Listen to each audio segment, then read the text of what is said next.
Hi, it's me. It's been a while.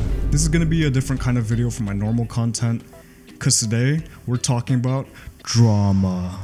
By the way, no camera today cause I tried getting a new haircut, now my head looks like an egg. Plus it means I gotta read off a script for this one. Anyway, onto the topic of this video.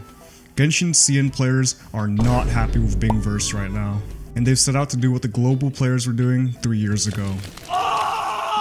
On Sunday the 21st, this Twitter user posted that the official Genshin Douyin account lost over 1 million followers. For those of you who aren't familiar with Douyin, it is a Chinese version of TikTok. If you're still confused since TikTok is a Chinese app, those of us outside of China have the app made by ByteDance called TikTok, while the same app in China is called Douyin.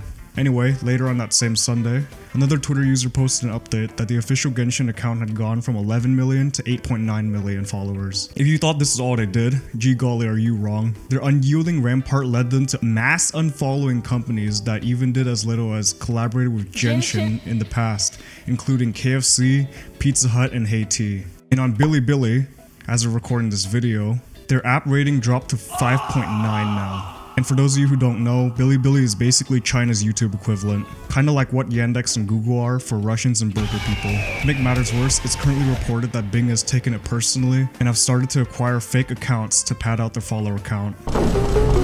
If this is true, that'd be extremely embarrassing for the company. Don't worry viewer, I hear your concern, you self-assured scholarly skeptic you.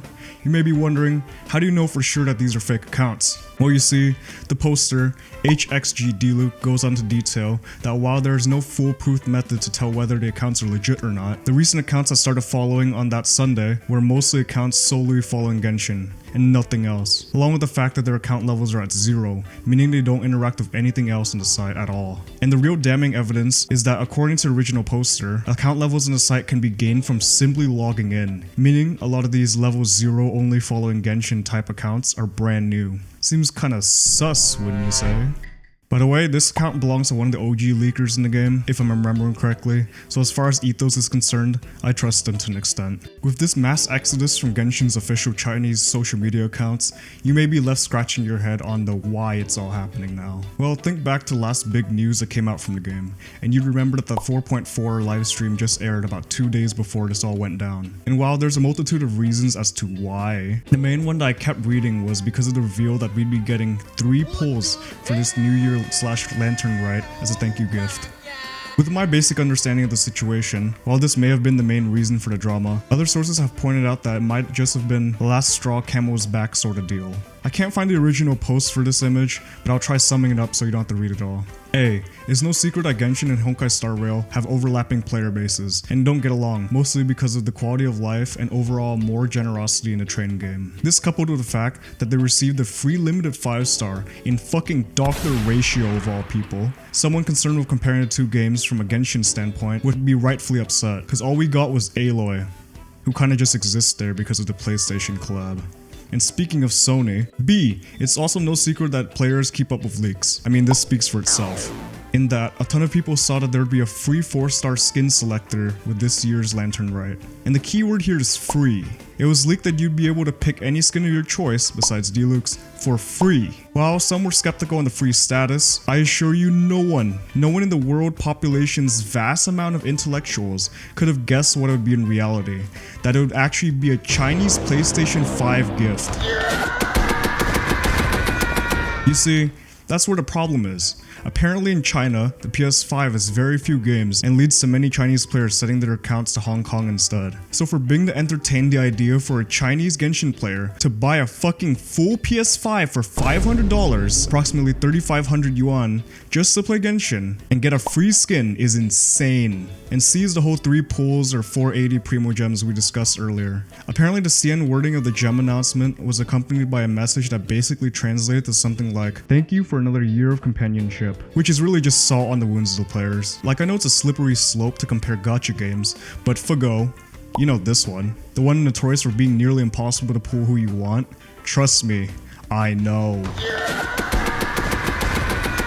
For their 7th year anniversary, if you just played the game normally and leveled all of your characters, you'd on average get enough pulls to hit pity. And for context, for those of you who don't play, that's 330 pulls. Not that pussy 90 pulls shit that Gen has. No, not only is it 330 pulls, but getting currency in Fago is really fucking hard without whaling. For context, I've been saving since July of last year, 2023.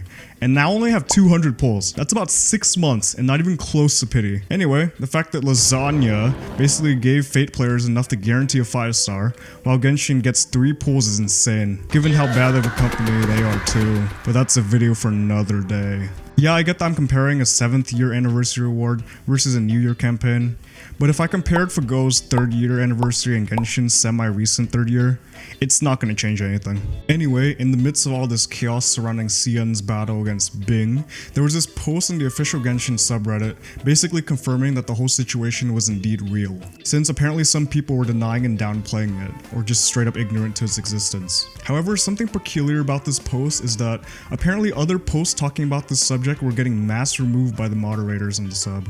We'll touch back on this in a little, but I want to talk about the contents of this post first, specifically this comment interaction here.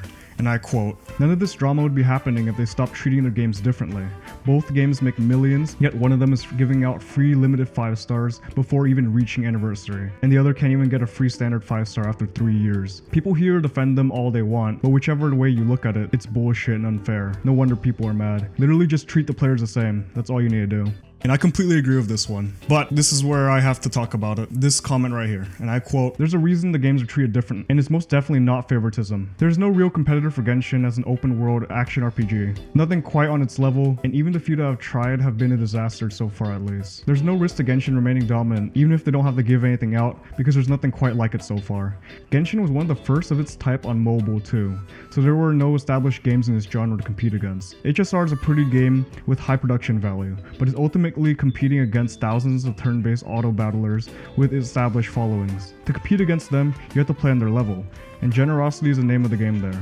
It's the reason so many trash games advertise themselves as register and get 500 pulls and whatnot. They also have data we don't quite have. We have no idea what player retention for both games look like. We have no idea how much each community is gauging with their respective endgame, etc. As a bonus, HSR has released 40% more characters within its first 6 patches than Genshin did in its first 6, and also more than any other series of 6 patches since either. In fact, Genshin's 5-star releases have slowed down significantly, while new 4-stars have released more consistently. We'll see how HSR fares in the future. It makes sense for HSR to give out roughly 40% more pulls per patch if their intent is for F2P to miss out on X% of characters' weapons released each year. I do wish Genshin was more generous, but from a business perspective, it makes sense they're doing what they're doing.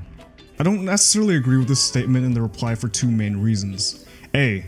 Bing has always been more biased toward Honkai titles. Ask anyone who plays Honkai Impact 3rd, and you'll learn it has the most quality of lives. Second, look at Tears of Themis. I bet some of you don't even know what this game is. That's because it's not marketed, like at all. And yes, I know as a more niche audience, but it's pretty clear where the favoritism lies, with just basic game management in general. And B. The ending line here, from a business standpoint, it doesn't really make sense to me. This is the opposite of building goodwill. While having a monopoly certainly makes it easier and more comfortable for a company to neglect making changes due to a lack of competition and options, it leads to player resentment, which is arguably more detrimental for business in the long run. This is literally being seen right now with the CN community. This was not a spontaneous display of dissatisfaction, mind you.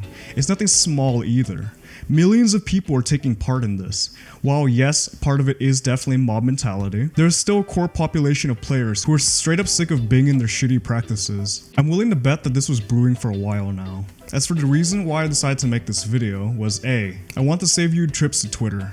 You don't need me to tell you that Twitter is a septic tank where the very concept of rational thinking goes to die. As you saw from the screenshots earlier, they were nabbed from there, and since I know a lot of people avoid that site like the plague, I want to shed light on what's happening surrounding the whole CN situation on a site like YouTube so you don't have to go visit Twitter yourself. Secondly, because the fact that the subreddit is more or less censoring this topic, if you check the post I mentioned earlier, a majority of the comments are set to auto collapse, and some of the comments even say that a lot of new posts regarding the topics have just been straight up getting deleted as soon as they were posted by the mod team. This way, since I'm no longer a part of Genshin's CC program, I'm not worried in the slightest I'll get dropped by them.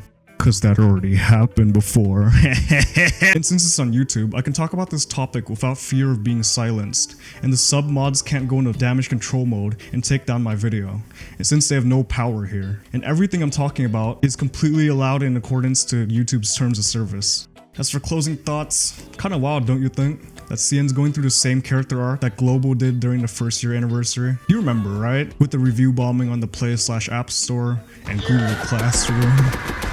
Do I think this whole thing would result in change on Bing's side?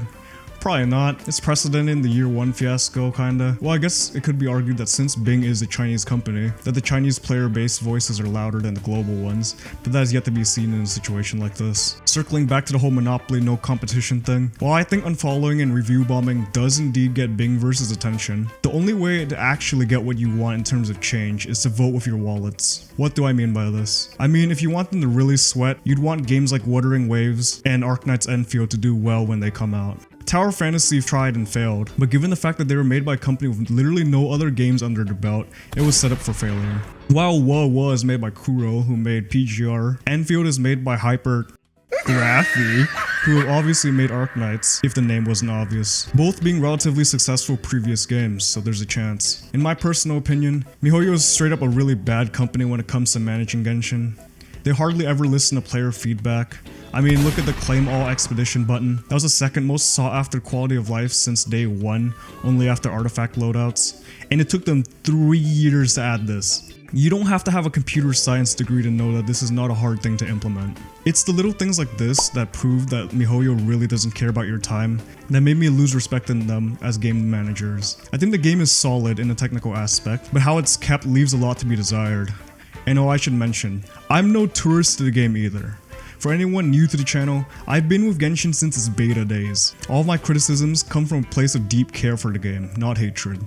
Also, this is genuinely not engagement baiting, but I'd really like to know what your thoughts are on all of this in the comment section. Since I only read about this on Twitter and Reddit, your feedback and opinions can really help myself and others gain more insight on the drama going on right now. Anyway, I'm gonna get back to working on the Reddit 3 video. If you enjoyed, or even if I helped you kill some time today, consider liking or joining the channel membership, and maybe even join the Discord server. We have funny lapdub emotes made by yours truly. Anyway, bye.